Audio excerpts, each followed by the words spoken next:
Hi hello ವೀಕ್ಷಕರೇ, ಮತ್ತೊಮ್ಮೆ ನಮ್ಮ ಚಾನಲ್ಗೆ ಸ್ವಾಗತ. ನಾನು ನಿಮ್ಮ ಮಂಗಳ ಚೇತನ್. ಇಂದಿನ ಈ ವಿಡಿಯೋದಲ್ಲಿ ಹಿತ್ತಾಳೆ, ತಾಮ್ರ ಹಾಗೆ ಬ್ರಾಂಜ್ಗಳನ್ನು ಹೇಗೆ ವಾಶ್ ಮಾಡೋದು, ಮನೆಯಲ್ಲಿ ಈಸಿಯಾಗಿ ಪೀತಾಂಬರಿ ಇಲ್ಲ ಅಂದರೂ ಕೂಡ ಈ ರೀತಿ ನೀಟಾಗಿ ಹೇಗೆ ವಾಶ್ ಮಾಡೋದು ಅಂತ ಈ ವಿಡಿಯೋದಲ್ಲಿ ನಾನು ತೋರಿಸ್ತಾ ಇದ್ದೀನಿ.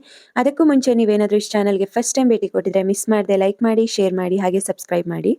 ಮೊದಲಿಗೆ ಒಂದು ಬೌಲಲ್ಲಿ ಒಂದು 3ರಿಂದ 4 ಸ್ಪೂನಷ್ಟು ವಿನಿಗರ್ ಹಾಕ್ಕೊಳ್ಳಿ. ಹಾಗೆ ಇದಕ್ಕೆ 1ರಿಂದ 1.5 ಸ್ಪೂನಷ್ಟು ಉಪ್ಪನ್ನು ಹಾಕ್ಕೊಂಡು ಚೆನ್ನಾಗಿ ಮಿಕ್ಸ್ ಮಾಡಿ. ಉಪ್ಪು ನೀಟಾಗಿ ಕರಗಬೇಕು, ಅಲ್ಲಿವರೆಗೂ ಚೆನ್ನಾಗಿ ಮಿಕ್ಸ್ ಕೊಡಿ. ನೋಡಿ, ಈಗ ಉಪ್ಪೆಲ್ಲ ನೀಟಾಗಿ ಮಿಕ್ಸ್ ಆಗಿದೆ, ಕರಗಿದೆ. ಇದಕ್ಕೆ 2 ಸ್ಪೂನಷ್ಟು ಮೈದಾವನ್ನು ಹಾಕ್ಕೊಳ್ತಾ ಇದ್ದೀನಿ ನಾನು. ಸೊ ಈ ಮೈದಾವನ್ನು ಹಾಕ್ಕೊಂಡು ಚೆನ್ನಾಗಿ ಮಿಕ್ಸ್ ಮಾಡ್ತಾ ಇದ್ದೀನಿ. ಮತ್ತು ಸ್ವಲ್ಪ ಗಟ್ಟಿ ಅನಿಸ್ತು ಪೇಸ್ಟ್ ಅಂದರೆ ನೀವು ಇನ್ನೂ ಸ್ವಲ್ಪ ವಿನಿಗರನ್ನು ಹಾಕ್ಕೋಬೇಕು. ಸೊ ಆಲ್ಮೋಸ್ಟ್ ಒಂದು 4ರಿಂದ 5 ಸ್ಪೂನಷ್ಟು ವಿನಿಗರನ್ನು ಇದು ತಗೊಳುತ್ತೆ. ನೋಡಿ, ಈಗ ವಿನಿಗರು, ಉಪ್ಪು ಹಾಗೆ ಮೈದಾವನ್ನು ಹಾಕ್ಕೊಂಡು ಪೇಸ್ಟ್ ಮಾಡ್ಕೊಂಡಿದ್ದೀನಿ. ವೀಕ್ಷಕರೇ, ನಾವು ಯೂಶಲಿ ಪೂಜೆಗಳಿಗೆ ಅಂದರೆ ಹಿತ್ತಾಳೆ, ತಾಮ್ರ ಹಾಗೆ ಬೆಳ್ಳಿಗಳನ್ನು ಯೂಸ್ ಮಾಡ್ತೀವಿ. ಸೊ ಅದು ಕಂಟಿನ್ಯೂಸ್ ಆಗಿ ಯೂಸ್ ಆಗೋದ್ರಿಂದ ಆಕ್ಸಿಡೈಸ್ ಆಗಿ ಟಾರ್ನಿಷ್ ಆಗುತ್ತೆ. ಟಾರ್ನಿಷ್ ಅಂದರೆ ಈ ರೀತಿ ಬ್ಲ್ಯಾಕ್ ಬ್ಲ್ಯಾಕ್ ಆಗೋದು, ಅಂಟು ಜಿಡ್ಡಾಗೋದು, ಈ ರೀತಿ ಆಗುತ್ತೆ. ಸೊ ಯೂಶಲಿ ನಾವು ಹಳ್ಳಿಗಳಲ್ಲಿದ್ದಾಗ ಹುಣಸೆ ಹಣ್ಣು, ಸ್ವಲ್ಪ ಉಪ್ಪು ಹಾಗೆ ಬೂದಿಯನ್ನು ಸೇರಿಸಿ ನಮ್ಮ ಅಮ್ಮಂದಿರು ಇದನ್ನು ಕ್ಲೀನ್ ಮಾಡ್ತಾ ಇದ್ರು. ಇಲ್ಲಿ ಬೂದಿಗಳೆಲ್ಲ ಸಿಗೋದು ಕಷ್ಟ. ಹುಣಸೆ ಹಣ್ಣು, ಉಪ್ಪು ಹಾಕ್ಕೊಂಡು ಇವಾಗೂ ಕೂಡ ನೀವು ಲೈಟ್ ಆಗಿದ್ರೆ ಅದನ್ನು ವಾಶ್ ಮಾಡ್ಕೋಬೋದು. ಈ ರೀತಿ ತುಂಬ ಟಾರ್ನಿಷ್ ಆಗಿದ್ರೆ ಈ ರೀತಿ ಪೇಸ್ಟನ್ನು ಮಾಡಿಬಿಟ್ಟು ಈ ರೀತಿ ಅಪ್ಲೈ ಮಾಡ್ಕೊಳ್ಳಿ. ಅಪ್ಲೈ ಮಾಡಿ ಒಂದು 10 ನಿಮಿಷ ಬಿಡಿ. ಎಲ್ಲ ಆಕ್ಸಿಡೈಸ್ ಆಗಿರೋವಂಥ ಪ್ಲೇಸಸ್ ಎಲ್ಲ ಕಂಪ್ಲೀಟ್ ಹೋಗುತ್ತೆ. ತುಂಬ ನೀಟಾಗಿ ಕೂಡ ಕಾಣುತ್ತೆ. ನೀವು ನೋಡ್ಬೋದು, ಇಲ್ಲಿ ನಾನು ಅಪ್ಲೈ ಮಾಡ್ತಾ ಇದ್ದೀನಿ.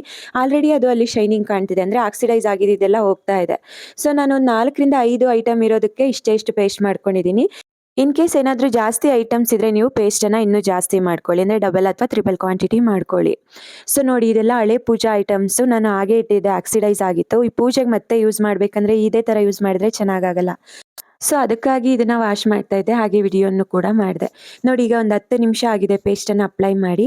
ಈಗ ಈ ರೀತಿಯ ಸ್ಟೈನ್ಲೆಸ್ ಸ್ಟೀಲ್ ಸ್ಕ್ರಬ್ಬರ್ ತೊಗೊಂಡು ಈ ರೀತಿ ಉಜ್ಜಿದ್ರೆ ಸಾಕು. ಆಯಿಲ್ ಎಲ್ಲ ಇರುತ್ತಲ್ಲ, ಅದೆಲ್ಲ ಕಂಪ್ಲೀಟ್ ಸ್ಟೈನ್ ಹೋಗುತ್ತೆ. ಮತ್ತು ನೋಡ್ಬೋದು ನೀವು ಎಷ್ಟು ಬ್ಲ್ಯಾಕ್ ಆಗಿದ್ದೆಲ್ಲ ಹೋಗ್ತಾ ಇದೆ. ಸೊ ಈ ಸ್ಕ್ರಬ್ಬರಲ್ಲಿ ಒಂದು 5-10 ನಿಮಿಷ ಈ ರೀತಿ ನೀಟಾಗಿ ಉಜ್ಕೊಂಡ್ರೆ ಚೆನ್ನಾಗಿ ಹೋಗುತ್ತೆ ಮತ್ತು ತುಂಬ ನೀಟ್ ಕೂಡ ಆಗುತ್ತೆ.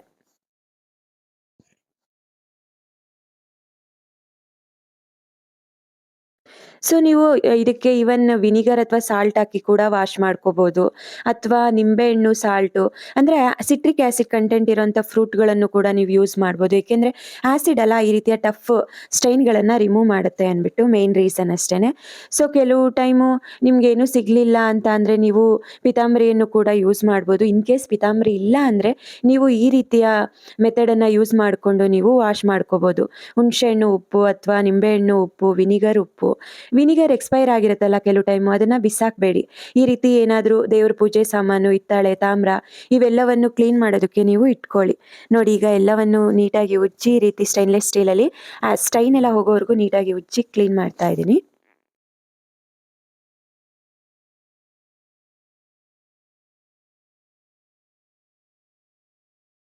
ನೋಡಿ, ಈ ಥರ ಸ್ಟೈನ್ಲೆಸ್ ಸ್ಟೀಲ್ ಸ್ಕ್ರಬ್ಬರಲ್ಲಿ ಉಜ್ಜಿಬಿಟ್ಟು ಮತ್ತೆ ಒಂದು 5 ನಿಮಿಷ ಹಾಗೆ ಬಿಡ್ತೀನಿ. ಅದಾದ ನಂತರ ಈ ರೀತಿ ನೀರಲ್ಲಿ ನೀಟಾಗಿ ವಾಶ್ ಮಾಡ್ಕೊಳ್ತಾ ಇದ್ದೀನಿ. ನೀವಿಲ್ಲಿ ನೋಡ್ಬೋದು, ಪ್ರೀವಿಯಸ್ ಫೋಟೋ ಕೂಡ ಶೇರ್ ಮಾಡಿದ್ದೀನಿ. ಈಗ ವಾಶ್ ಆದಮೇಲೆ ಕೂಡ ಹೇಗೆ ಕಾಣಿಸ್ತಿದೆ ಅಂತ ನೀವು ನೋಡ್ಬೋದು. ಟಫ್ ಆ್ಯಸಿಡ್ ಸ್ಟೈನ್ಸ್ಗಳನ್ನೆಲ್ಲ ಕಂಪ್ಲೀಟ್ ರಿಮೂವ್ ಮಾಡುತ್ತೆ. ಸೊ ಇದ್ರ ಕೂಡ ಪ್ರೀವಿಯಸ್ ಫೋಟೋವನ್ನು ನೀವು ನೋಡ್ಬೋದು. ಎಷ್ಟು ನೀಟಾಗಿ ಈ ಆಕ್ಸಿಡೈಸ್ ಆಗಿರೋಂಥ ಪಾರ್ಟ್ ಎಲ್ಲ ಹೋಗ್ತಾ ಇದೆ. ಜಸ್ಟ್ ಮನೇಲೇ ಇರೋವಂಥ ಇಂಗ್ರೀಡಿಯೆಂಟ್ಸ್ನ ಯೂಸ್ ಮಾಡಿಕೊಂಡು ನೀವು ಈ ರೀತಿ ನಿಮ್ಮ ಮನೆ ದೇವರ ಪೂಜೆ ಸಾಮಾನುಗಳನ್ನು ಮತ್ತು ಹಿತ್ತಾಳೆ, ತಾಮ್ರ ಇವೆಲ್ಲವನ್ನು ಕೂಡ ನೀವು ವಾಶ್ ಮಾಡ್ಕೋಬೋದು. ನೀವು ಒಮ್ಮೆ ಟೈಮ್ ಆದಾಗ ಈ ರೀತಿ ಫಾಲೋ ಮಾಡಿ, ಹಾಗೆ ಹೇಗೆ ಬಂತು ಅಂತ ತಿಳಿಸಿ. ಹಾಗೆ ನಮ್ಮ ಚಾನಲ್ಲಿನ ವಿಡಿಯೋಗಳು ಇಷ್ಟ ಆಗಿದ್ರೆ ಲೈಕ್ ಮಾಡಿ, ಶೇರ್ ಮಾಡಿ ಹಾಗೆ ಸಬ್ಸ್ಕ್ರೈಬ್ ಮಾಡಿ. ಮತ್ತು ನೋಡಿ, ಈಗ ನಾನು ಒಂದು ಸರಿ ನೀರು ತಗೊಂಡು ನೀಟಾಗಿ ವಾಶ್ ಮಾಡಿಕೊಂಡೆ. ಅದಾದ ನಂತರ ಇನ್ನೊಂದು ಸರಿ ಒಳ್ಳೆ ನೀರು ತಗೊಂಡು ಅದರಲ್ಲೂ ವಾಶ್ ಮಾಡಿಕೊಂಡು, ವಾಶ್ ಆದ ನಂತರ ಈ ರೀತಿ ಒಂದು ಒಣ ಬಟ್ಟೆ ತಗೊಂಡು ನೀಟಾಗಿ ಒರೆಸಿಡಬೇಕು. ಆವಾಗ ಹಿತ್ತಾಳೆ, ತಾಮ್ರ ಇವೆಲ್ಲದ್ರ ಮೇಲೆ ಆ ಸ್ಟೈನ್ಗಳು ಉಳಿಯಲ್ಲ. ನೀರಿನ ಡ್ರಾಪ್ ಎಲ್ಲೆಲ್ಲಿರುತ್ತೋ ಅಲ್ಲಿ ಸ್ಟೈನ್ ಉಳಿಯುತ್ತಲ್ಲ, ಅದು ಉಳಿಯಲ್ಲ.